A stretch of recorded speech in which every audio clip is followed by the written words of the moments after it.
So, good morning from Jogeshwari धाम।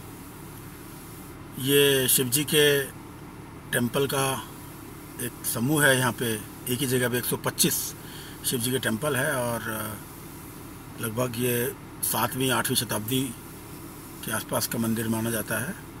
बहुत मानता है, छोटी जगह है लेकिन बहुत ही सुंदर जगह है।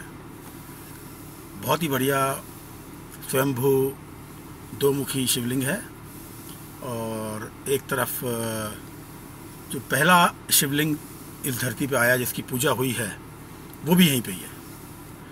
तो कल यहाँ पे आके बहुत अच्छा लगा, बहुत शांति मिली। बहुत सुंदर जगह है, एक हिंदुओं के लिए तीर्थ स्थान भी बोल सकते हैं आप। काफ़ी लोग आते हैं यहाँ पे। एक रात रुके तो और भी अच्छा है। शाम की आरती के दर्शन होंगे, बहुत बढ़िया आरती होती है। अब यहाँ से निकल रहा हूँ और पाताल भुवनेश्वरी करके एक जगह है, 80 किलोमीटर वहाँ जा रहा हूँ। वहाँ पे ज़मीन से 90 फीट नीचे पाताल लोग जाने का रास्ता है और जहाँ पे 4 रास्ते हैं, 2 रास्ते बंद हो गए हैं ऑलरेडी। त्रेता युग में, द्वापर युग में 2 रास्ते अभी खुले हुए हैं लेकिन कोई जाता नहीं है।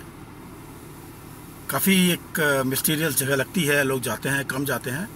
मैंने भी कल परसों सुना है, रास्ते में पड़ रहा है, इसलिए आज वहाँ जा रहा हूँ।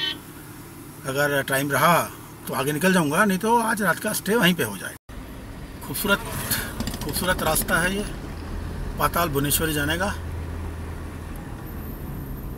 धौला देवी का मंदिर आया है कुछ, यहाँ से 90 किलोमीटर है अभी। और रास्ते में रुक गया था, नाश्ता कर लिया है। गरम आमलेट था, बन थी, चाय थी, बहुत बढ़िया समोसा था, गरम एकदम।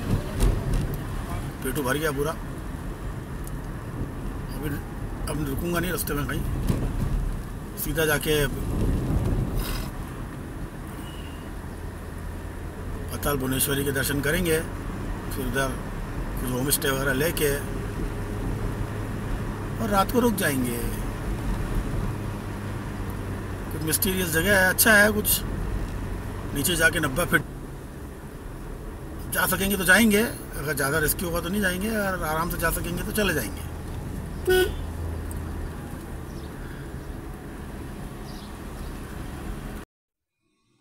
संभवतः हम सभी लोगों ने अपने बचपन में दादा दादी या नाना नानी की कहानियों में या अमर चित्र कथा जैसी पुस्तकों में या बहुत सारे टीवी सीरियल्स में कुछ काल्पनिक पाताल लोक या स्वर्ग लोक के बारे में सुना और देखा है।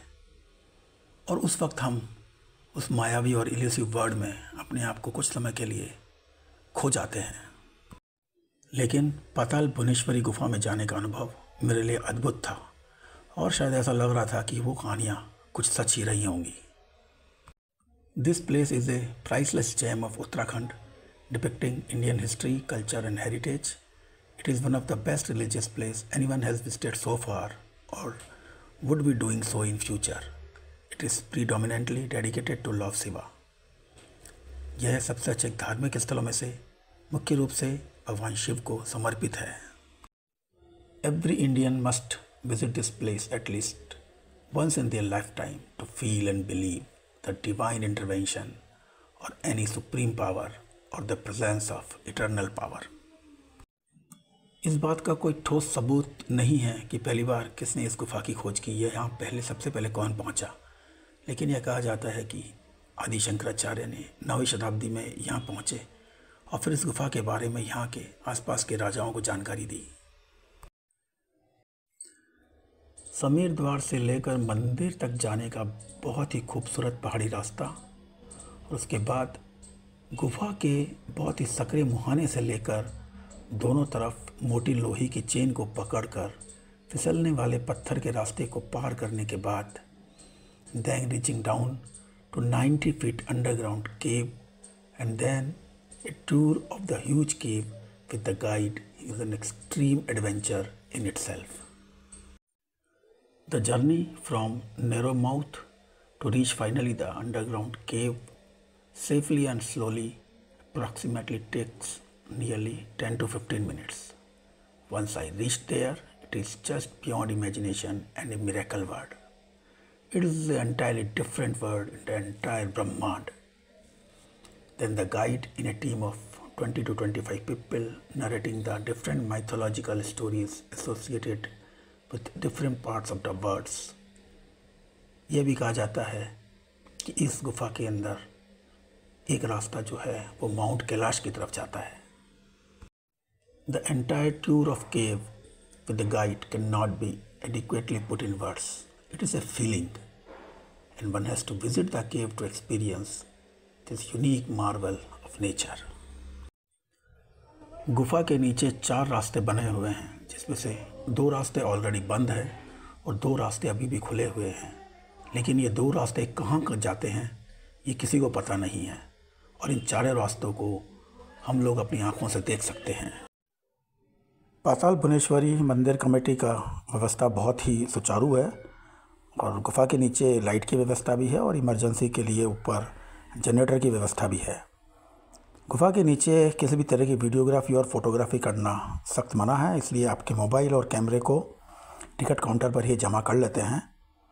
उत्तराखंड के बाहर इस जगह के बारे में शायद बहुत ही कम लोगों को मालूम है, इसलिए मुझे जितने भी दर्शनार्थी मिले वो सब यहाँ के लोकल लोग ही थे। ये जगह नैनीताल से मात्र 6 घंटे की दूरी पर है, इसलिए लाखों लोग जो प्रतिवर्ष नैनीताल के सफ़र के लिए आते हैं वो एक दिन का समय निकाल कर इस स्थान के मिराकल को देख सकते हैं और यहाँ पे भगवान की चमत्कारिक शक्तियों के बारे में जान सकते हैं। मॉर्निंग एट पाताल भुवनेश्वरी, सनराइज टाइम। सामने केसरिया रंग के आसमान से निकलता हुआ सूरज बहुत ही मनमोहक दृश्य प्रस्तुत कर रहा है। शीतल मंद और सुगंधित सुबह की हवा जब चेहरे को स्पर्श करती है तो मन आनंदित हो उठता है। शहर के एक एयर पॉल्यूशन से बहुत दूर पहाड़ों का आनंद कुछ और ही है। होटल भुवनेश्वरी के कमरे की बालकोनी से सामने पहाड़ों का दृश्य बहुत ही मनमोहक और शांत दिखाई दे रहा है। पक्षियों के चहचहाने की आवाज़ भी साफ सुनाई दे रही है। ये अपना रूम है, ये एंट्रेंस है केव में जाने के लिए। मंदिर और गुफा की तरफ जाने वाले मेन एंट्रेंस के पास ही कुछ खाने के लिए रेस्टोरेंट और ढाबे और रहने के लिए होम स्टे और कुछ होटल है। सामान्यतः यहाँ पे यात्री दिन में ही आके निकल जाते हैं, इसलिए रात्रि विश्राम के लिए बहुत ही कम लोग रुकते हैं।